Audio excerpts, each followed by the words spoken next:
નમસ્કાર વિદ્યાર્થીઓ, કેમ છો તમે બધા? આજે અમે તમારા માટે ગુજરાતીનો પેપર લઈને આવી ગયા છે. 2024 તમારું ઓરિજિનલ પેપર છે અને તમે તમારું જે 2024માં જે પેપર આવવાનું છે, બોર્ડનું 10thનું જે પેપર આવવાનું છે, એકદમ આ જ ડિટ્ટો કોપી આ જ પેપર હશે. તમે જોઈ લેજો તો તમે જોઈ શકો છો કે ભાઈ આપણે આ પેપરમાં શું લખેલું છે, કયા કયા ક્વેશ્ચન છે, અને તમે ત્યાં સુધી તમે આ ક્વેશ્ચન આટલા મતલબ આટલા સારા તરીકેથી લર્ન કરી લો, કારણ કે તમને પછી એ તમારી જે બોર્ડ એક્ઝામ છે એમાં બહુ સારા પર્સન્ટેજ તમારા બની જાય.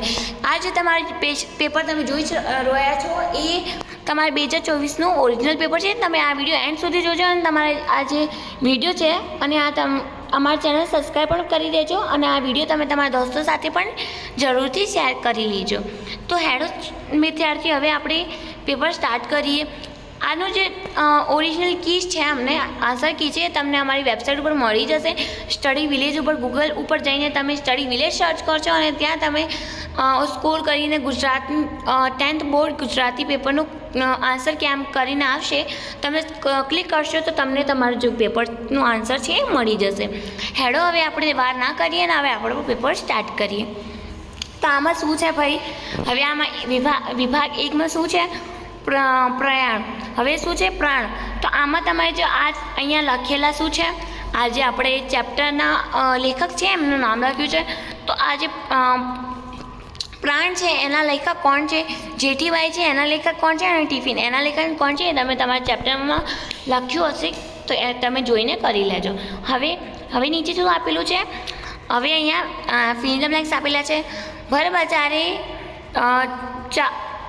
ચોગનામાં રમજુએ ડેશ રો ઉપાડ્યો.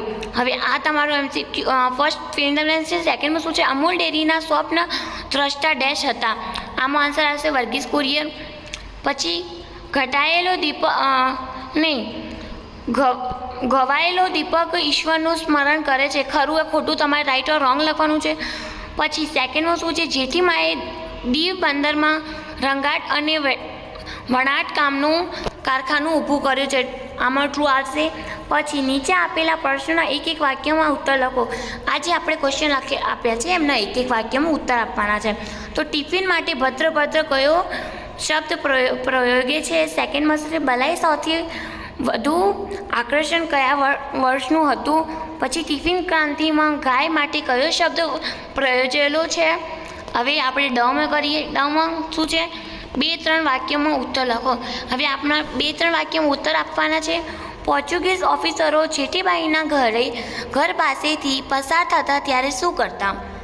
હવે એ જે પોર્ચુગીઝના ઓફિસર છે એ જેઠીબાઈના ઘર પાસેથી જતા ત્યારે શું પસાર કરતા? સેકન્ડ ક્વેશ્ચન શું છે? આપણે બલાઈની પ્રકૃતિ સાથે કેવી લગાણી છે.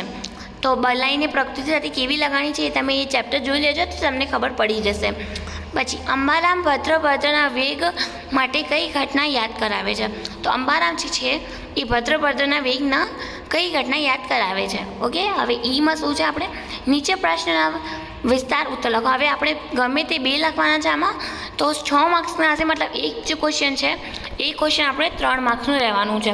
ઓકે. તો આ તમે જરૂરથી લર્ન કરીને જજો તો તમારા 6 માર્ક્સ તો પાક્કા જ છે. હવે શું કરવાનું? હવે આપણે ક્વેશ્ચન ભણી લઈએ. સર અમલ દેરાસરીનો હૃદય પરિવર્તન તમારા શબ્દોમાં વર્ણવો.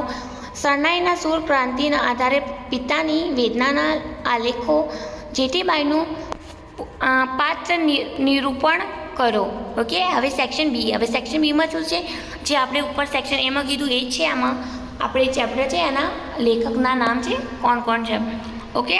ના, આમાં શું છે? સાહિત્ય પ્રકાર છે. એમાં લેખક હતા, આમાં સાહિત્ય પ્રકાર છે. જાણે કે જીવન અંજલિ થાજો એ આપણે શું છે? ગઝલ છે, સોનેટ છે, ગીત કાવ્ય છે, યા લોકગીત છે. ઓકે. નાવ આગળ. હવે બમાં શું છે? ફિલ ધ બ્લેન્ક્સ છે. મોરલીના નાદ ડેશમાં ગાજે છે. એ તમને આન્સર ઓપ્શન આપેલા છે તો તમે આન્સર લખી લેજો. સતની કાંઠાણી કેડી પર ડેશ પર પધારજો. ઓકે. હવે આ પર તમે આન્સર લખી લેજો. પછી સેકન્ડમાં શું છે? નીચે આપેલા ઓકે રાઈટ રોંગ છે અહીંયા. કડવા લીમડીની છાયા કે કડવી હોય છે. જીવમાં જીવ આવ્યો કવિના સર્જક હરિકૃષ્ણ પાઠ છે. કમાં શું છે? કમાં આપણે ક્વેશ્ચન આન્સર છે. વૃંદાવનના માર્ગ ભાલો શું માંગે છે? હા. હાઇકુ સાહિત્ય પ્રકારમાં કેટલા અક્ષરો હોય છે? ક્યારે વાગી કાવ્યમાં મોરલીના રાગને કેવો કહ્યું છે? પછી ડમાં શું છે? એમાં ક્વેશ્ચન આન્સર છે કવિ મૃત્યુ સાથે કેવા સંઘર્ષ કરવા માંગે છે? તે વૈસે અહીં કાવ્યમાં કવિ દાનનો મહિમા કયા ઉદાહરણ દ્વારા સમજાવે છે? વરસાદ વરસવાથી પ્રકૃતિ પર તેની શી અસર થઈ? ક્વેશ્ચન આન્સર હવે નીચે પણ એ છે. જીવન અંજલિ થાજો શીર્ષકની યાથાર્થતા ચર્ચો. પછી સેકન્ડ ક્વેશ્ચન, પંખી પિંજરામાં ભરાઈ ગયું માં વ્યક્ત થતી વેદના વર્ણવો. ઓકે.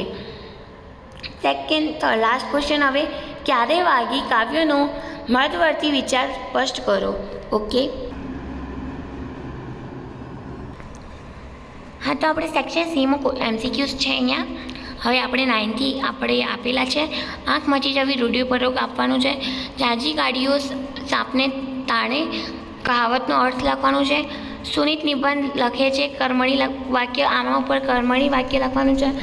પછી સકીના પકવાન જમતી હતી પ્રેરક વાક્ય બનાવવાનું છે. 10 વર્ષના દીકરાને લઈને અહીં આવતો હતો. એકાંતી વિશેષણનો પ્રકાર જણાવો. તમને એકાંતી વિશેષણનો પ્રકાર જણાવવાનું છે. નીચેમાંથી અવિકારી વિશેષણ, આમાં વિશેષણ શોધીને લખવાનું છે. હાલો મીર હાલો જટ વહેતા થાવ. ઓકે. યોગ્ય આ શું છે? આમાં શું લખવાનું છે? વિરામચિહ્ન મૂકી. અચ્છા, ઓકે. તમને વિરામચિહ્ન મૂકી આમ આ શું છે? ક્વેશ્ચન આન્સર છે કે એક્સક્લેમેટરી છે, ડોટ, એ બધું શું છે તમને જોઈ લખી દેવાનું છે. ઓકે. પછી વાક્યને અંતે કયું વિરામચિહ્ન મૂકવી શકાય?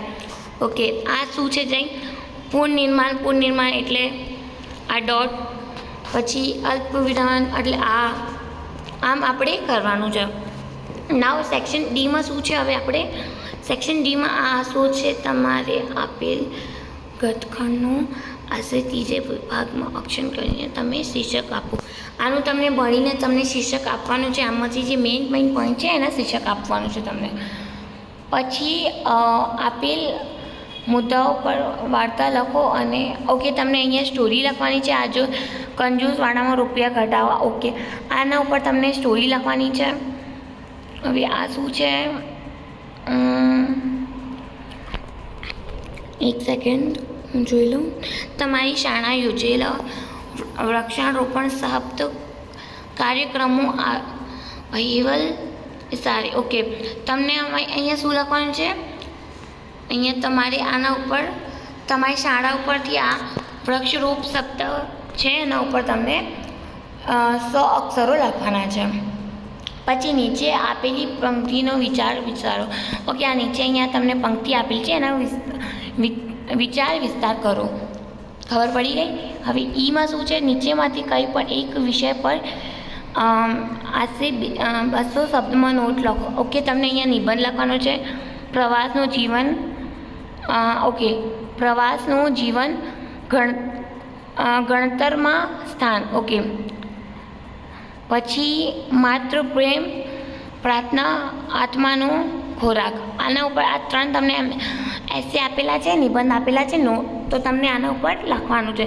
તો આનું તમને ફૂલ PDF અને આન્સર તમને સાથે આન્સર જોડે તમને ક્યાં મળી જશે? અમારી ઓરિજિનલ વેબસાઇટ ઉપર સ્ટડી વિલેજ ઉપર તમે જઈને સર્ચ કરજો ગૂગલ ઉપર.